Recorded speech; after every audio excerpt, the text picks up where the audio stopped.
Good evening, everyone. I want to thank the elders for this opportunity to bring a lesson. And speaking with Obed, we were kind of talking about how we come up with lessons. And for me, I typically will get a thought in my head and kind of run with it for a while before I actually sit down and start putting it all together. So I have that opportunity to kind of build what I'm going to talk about. And it's interesting that while I'm thinking about these lessons, you start seeing it applied into life. This last week, I was out of town and dealing with lots of people and seeing different perspectives of life and different stages, places that other people are living, the places that I'm living, and kind of applying what I've been thinking about for the last couple of months on this lesson. So what I want to talk tonight about is slavery. When we look at the Exodus from Egypt, we have a great example of exactly what slavery is and what it was for these people. But when we also start thinking about our own slavery, the slavery that we had all been enslaved with, and it's the worldly things, that world of sin that we were enslaved to. And when we start comparing ourselves to the Israelites and when they were coming out of Egypt, they had redemption. They had this opportunity to be free, And yet we see these people consistently looking back at what they had when they were in slavery. And so that's kind of what I want to talk about tonight. And if you will just keep that in mind while we kind of go through this. So one of my favorite books in the Bible is Exodus. There's so many things that happen in this book. So many things that we see for the first time in the Bible. The first time salvation is used is in Exodus. The first example of baptism that we see is used in Exodus. So we're going to go ahead and start at Exodus chapter 5. Exodus chapter 5. And when we talk about slavery and what was going on with these people, this is just to give us an idea of what they were actually dealing with. So slavery, with Exodus chapter 5, we're going to begin at verse 4. And so just to give a little context, this is after Moses and Aaron have come to the Pharaoh, and they've said, please let our people go to worship the God of Israel. We need to go out into the wilderness, give us 3 days to celebrate. And it's Pharaoh who hardens his heart, which is even what God had told Moses and Aaron would happen. And we see the result of this conversation. Exodus chapter 5, verse 4. But the king of Egypt said to them, Moses and Aaron, why do you draw the people away from their work? Get back to your labors. So we've got these slaves, and we're going to see how he reacts to this. Continuing on at verse 5, again, Pharaoh says, look at the people of the land, and now many, and you would have them cease from their labors. So the same day, Pharaoh commanded the taskmasters over the people and their foremen, saying, you are no longer to give the people the straw to make the bricks as previously. Let them go and gather straw for themselves. But this quota of bricks which they were making previously, you shall impose on them. You are not to reduce any of it, because they are lazy. Therefore, they cry out, let us go and sacrifice to our God. Let the labor be heavier on these men, and let them work at it so that they will pay no attention to false words. So the taskmasters of the people and their foremen went out and spoke to the people, saying, thus says the Pharaoh, I'm not going to give you any straw. You go and get straw for yourselves wherever you can find it. But none of your labor will be reduced. So the people scattered through all the land of Egypt to gather stubble for straw. The taskmasters pressed them, saying, complete your work quota, your daily amount, just as when you had straw. And it's pretty interesting that we can actually go back to Egypt and look at the bricks, and you can see the difference in the bricks, the way that they were made. When they had straw that was very standard, and all the bricks, and then they changed to straw and sticks, the things that the Israelites had to go and gather. So we see that the work upon them is doubled. Not only do they no longer have the straw, they have to go out and get the straw themselves. So we kind of see what slavery was for them. And when we compare that to our own lives, to what sin is, sin's a little more covert. With these people, it was very obvious. At the end of your day, you could look back and think about the taskmasters, the way that they treated you. Perhaps you had some stripes across your back from the whips. You definitely had the pain in your back from having to constantly bend over, pick up the straw, make the mud, make the bricks, lay the bricks. So you definitely had those pains. But sin isn't like that. And the fleshly world that we live in, it's not as easy at the end of the day to see the pains and the toils of the slavery of sin that we've had to deal with. So we see these people, the work that they are having to do, and they kind of turn towards Moses and start saying, hey, what have you done to us? You made our task that much harder. It's almost like we really don't want the help. And how often in the world do we say the same thing? I've got a pretty good life. Things are going good. And this is a conversation I've had with a lot of people when I talk about the gospel. I have a good life. Things are good the way they are going right now. I really don't need to upset this balance. Please don't make it any harder. But Moses kept pushing on because Moses was acting under the commandment of God. The faith that we see in Moses is pretty significant because Moses had that desire to help his people, even when he was 40 years old, and he killed the Egyptian that was beating the Israelites. He was acting in a good faith of wanting to help these people. And now he's going in and he's saying something to the Pharaoh, and he sees the work get that much harder for the people. And I know he had to question, is this the right thing? Is God really pushing me in the right direction? Is what God's asking of me going to be beneficial? And how often is it that we say the same thing when we're trying to come out of that world of sin? Is this really the beneficial thing?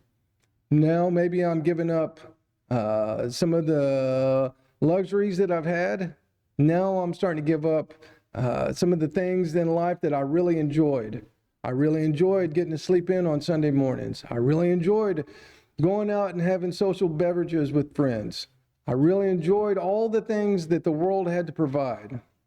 And is it really worth what I'm putting myself through? But Moses kept pushing on. And he pushed on, and we went through all the trials that the Egyptians and the Israelites had to face together until we get to the Passover. And finally, Pharaoh says, let these people go. And they start their journey out to the wilderness.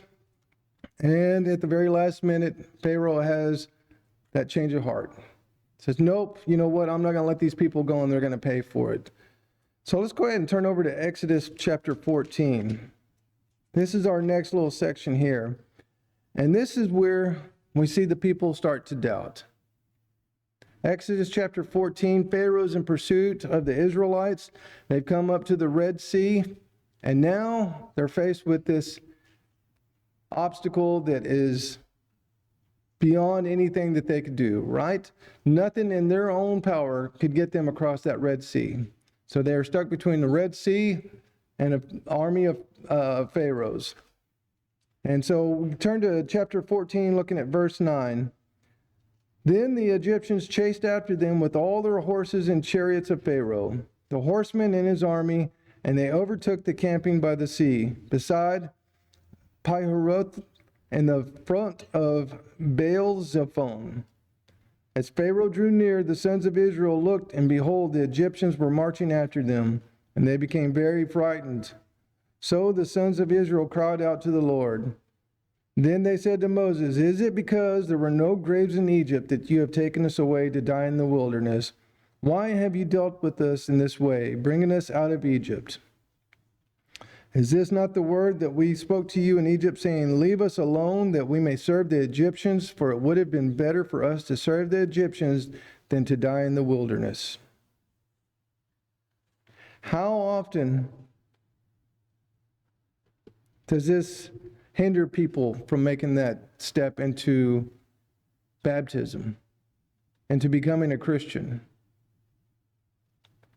It's when you look at it, living a Christian life, it is impossible. It is impossible with the humanistic mind and with the eyes that we have, these fleshly eyes. You say, there is no way that I can do this.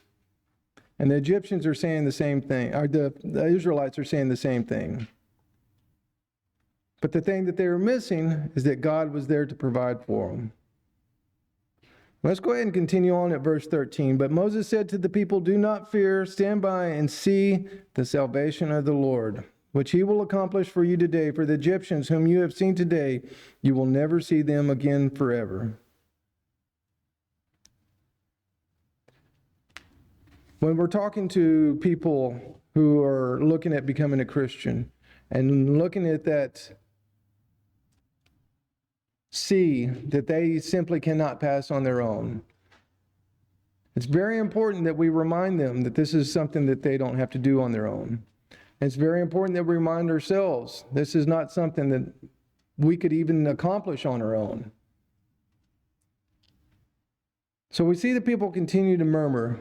They cross through the Red Sea, they get to the wilderness, but now they're out in the wilderness and they don't have the supplies that they had. They don't have all the luxuries that they had in Egypt. Even though they were slaves, they still look back to the luxuries that they had as those slaves. Go ahead and turn with me to Exodus chapter 15. We're going to look at chapter 15, verse 22.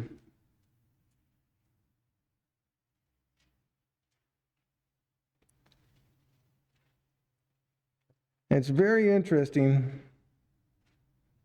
Just after they sing the song to the Lord, saying how great he is, and thank you for seeing us through and that you've provided for us, we get to verse 22. Then Moses led Israel from the Red Sea, and they went out into the wilderness of Shur.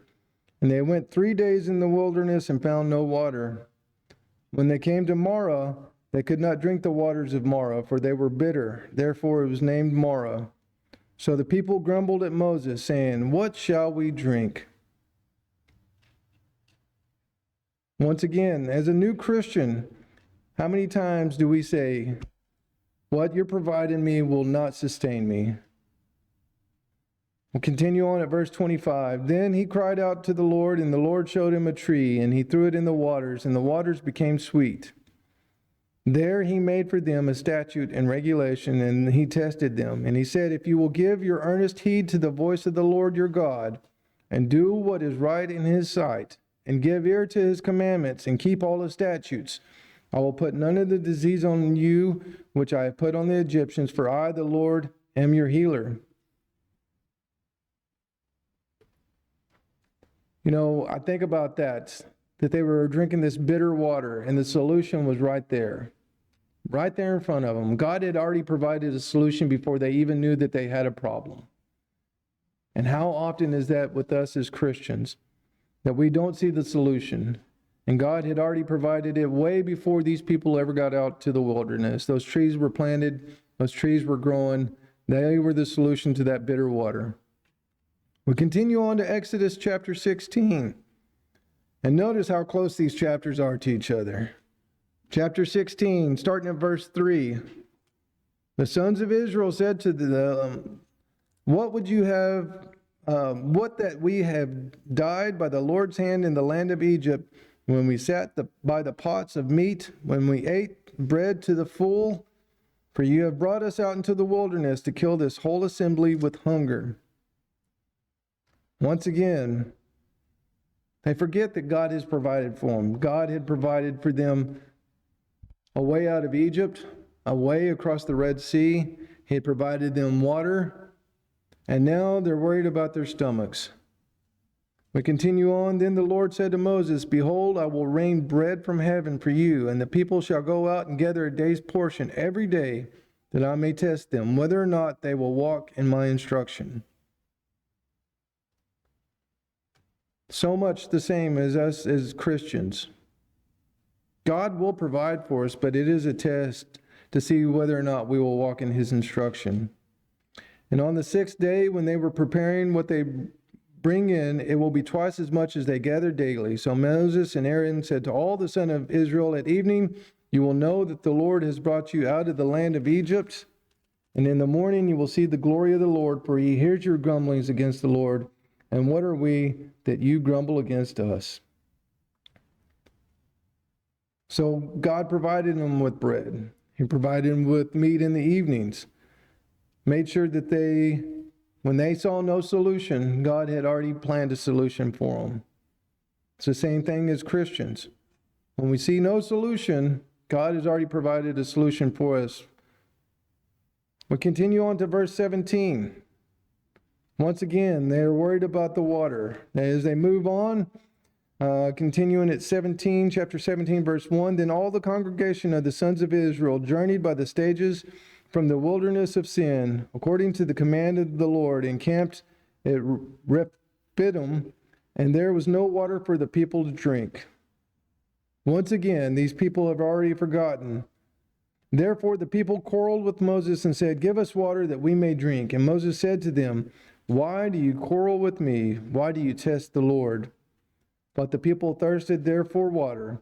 And they grumbled against Moses and said, why now have you brought us up from Egypt to kill us and our children and our livestock with thirst? So Moses cried out to the Lord, saying, what shall I do to these people? A little more and they will stone me. Once again, how often do we as Christians say the same thing? How can I live a Christian life? I've got to take care of my children. I've got to take care of my home. I've got to take care of all the worldly things that you've given me. And I can't do that as a Christian. You know, we had the opportunity, me and Lydia, to sit and with some of the people that I work for. And we're sitting in a room with people who are millionaires, talking about their trips on their private jets and talking about dinners with people of notoriety. And you think about, wow, how could I do that? How could I be in that position? And it's really easy. All you have to do is give up some of the scruples that you have, some of the things in life that hold you back from being a greedy person, from being a person who is willing to take from others. How similar are we at that same point to say, you know, how am I supposed to take care of what I have? I had a good way of taking care of it back in Egypt. Back in that world of sin, I had a good way of taking care of the things that I want to take care of. I could have everything that I wanted if I could just be a simple person and not have to follow the law of God. But God provided. It wasn't what they expected. It wasn't what they thought they were going to get, but God provided. And it's the same for us as Christians.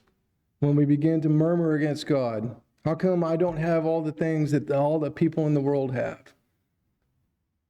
And you can go through a list. I think any of us could make a pretty significant list of all the things that we've given up to be Christians. But God has provided for us. And as we continue through Exodus, now we see their murmuring begin to be punished. When we get to Exodus 32,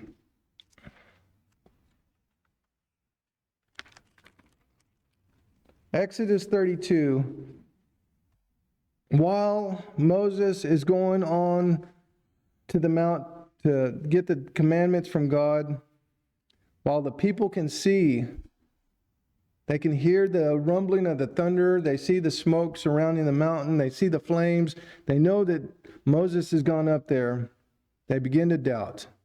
And they return to the things that they had in Egypt, right? They return to the idol worshiping. How often do we do the same thing?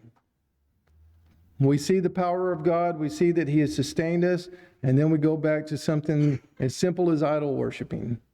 You know, no, I don't think anybody here has a golden calf, but it is very easy to turn things, possessions, people into idols that are very easy to worship. And that's the thing about sin. And slavery for Egypt, for these Israelites, it was very obvious. If you had a golden calf, you were worshiping an idol. But for us today, things of the fleshly world, those idols aren't as easily seen. They don't stand out like a golden calf, but they're still there. And because of the golden calf and the worshiping, there were 3,000 people killed by the swords of the Levites. As we continue on to Numbers 11, let's go ahead and turn over to Numbers chapter 11.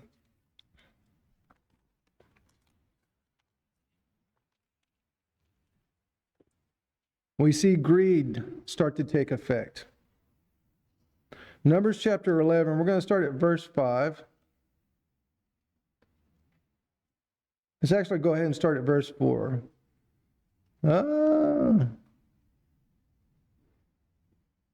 Actually, we're going to go ahead and start at verse 1. How about that? Numbers chapter 11, verse 1. Now the people became like those who complain of adversity in the hearing of the Lord. And when the Lord heard it, his anger was kindled, and the fire of the Lord burned among them and consumed some of the outskirts of the camp. The people therefore cried out to Moses, and Moses prayed to the Lord, and the fire died out. So the name of that place was called Taberah, because of the fire the Lord burned among them. The rabble who were among them had greedy desires, and also the sons of Israel wept again and said, who will give us meat to eat? We remember the fish which we used to eat free in Egypt, the cucumbers and the melons and the leeks and the onions and the garlic, but now our appetite is gone. There's nothing at all to look at except this manna. We go ahead and skip down to verse 11. Moses starts to get this as well. So Moses says to the Lord, why have you been so hard on your servant? And why have I not found favor in your sight, that you have laid this burden of all the people on me? Who was it I who conceived all this people? Was it I who brought them forth? That you should say to me, carry them in your bosom as a nurse carries a nursing infant to the land which you swore to their fathers? Where am I to get meat to give to all these people? For they weep before me, saying, give us meat that we may eat. I alone am not able to carry all this people, because it is too burdensome for me. So if you're going to deal this with me, please kill me at once, if I have found favor in your sight, and do not let me see my wretchedness. Greed and complaining are very infectious. And we see these people, even after they saw those that were burned on the outskirts of the camp, turn around and complain the same way that those that perished were complaining. And then we see Moses doing the same thing. God tells him, I will give you 70 elders to assist and help share that burden. Once again, God provides a solution. It wasn't the solution that they were thinking of. The solution that they were thinking of is you take us directly to the promised land, make it all better. But that's the way life is. Wouldn't it be great if we could say, I'm baptized, take me to heaven right now, we're all done, easy trip, right? It's not like that. We still have to continue to journey through life, and we still have to keep pushing forward. And as we see in verse 18 through 20, let's go ahead and jump down. God has a rebuttal for this. Say to the people, consecrate yourselves for tomorrow, and you shall eat meat. You're going to get what you asked for. For you have wept in the ears of the Lord, saying, oh, that someone would give us meat to eat. For we were well off in Egypt. Therefore the Lord will give you meat, and you shall eat. You shall eat not 1 day, nor 2 days, nor 5 days, nor 10 days, nor 20 days, but a whole month, until it comes out of your nostrils and becomes loathsome to you, because you have rejected the Lord who is among you, and have wept before him, saying, why did we ever leave Egypt? God's about to give them what they've asked for. They wanted meat, and he's going to give them meat. We jump down to verse 31. Now there went forth a wind from the Lord, and it brought quail from the sea, and let them fall beside the camp, and a day's journey on this side, and a day's journey on the other side, and all around the camp, about 2 cubits deep on the surface on the ground. The people spent all day and all night and the next day, and gathered the quail, He who gathered less gathered 10 homers, and they spread them out for themselves all around the camp. So they've got all this meat. We continue on at verse 33. While the meat was still between their teeth, before it was chewed, the anger of the Lord was kindled against the people, and the Lord struck the people with a very severe plague.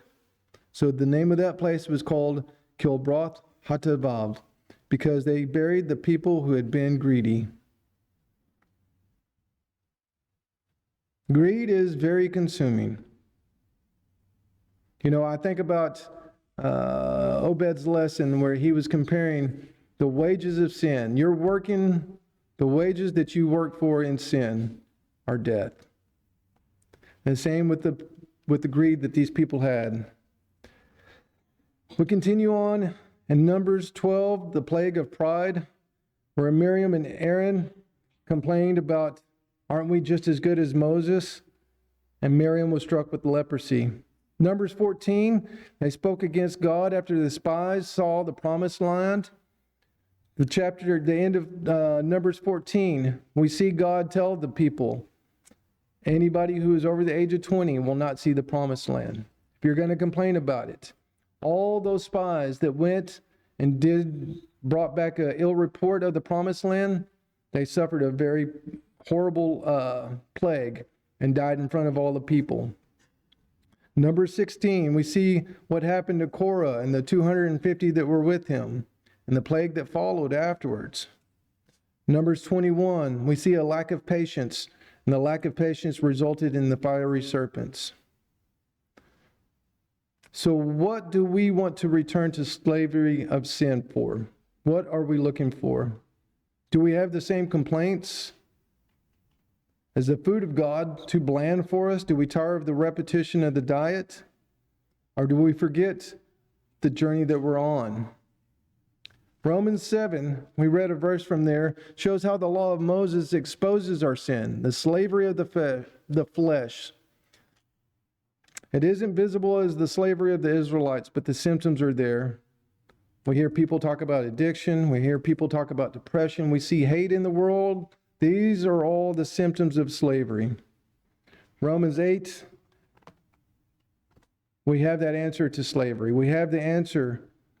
And we'll go ahead and end with John chapter 8, 31.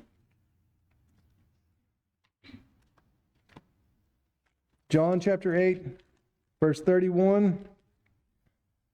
So Jesus was saying to the Jews who had believed him, if you continue in my word, then you are truly disciples of mine, and you will know the truth, and that truth will make you free. We have an answer to that slavery. We don't have to be stuck in slavery. We don't have to be stuck in the slavery of sin. And if we look back and we try to get pieces of that life, we see that there will be consequences for it. So if there's anybody tonight who is dealing with those difficulties, we have a great opportunity to be with brothers and sisters who can pray for us, who can help stand by us, who can help strengthen us. It's so easy to forget that God is there as well. The avenue of prayer is that way to speak to God, to ask him about the things that we need help with. The solutions are there. God has already provided the solutions before we were even born. The solution was already there. The solution to our sin problem was already there. That's why he sent his son, Jesus Christ. It's up to us to continue to march forward and to rely on God and not to rely on ourselves and not to look back to that world of slavery that we were once freed, that we have been freed from. So if there's anybody here tonight who needs the prayers, or if there's anybody who has not accepted this and decided to come out of that world of slavery, we have the opportunity. You have to hear the word. You have to believe the word. You have to repent. You have to turn away from that slavery, from all the things that enslaved you before. You have to be baptized. And then we have to continue a faithful life. And that's what this walk is for. So if there's anybody here tonight who needs the prayers or who wants to make that decision to change and be freed from that slavery, now is a great opportunity. We have a song picked out as we stand and sing. If you would come forward.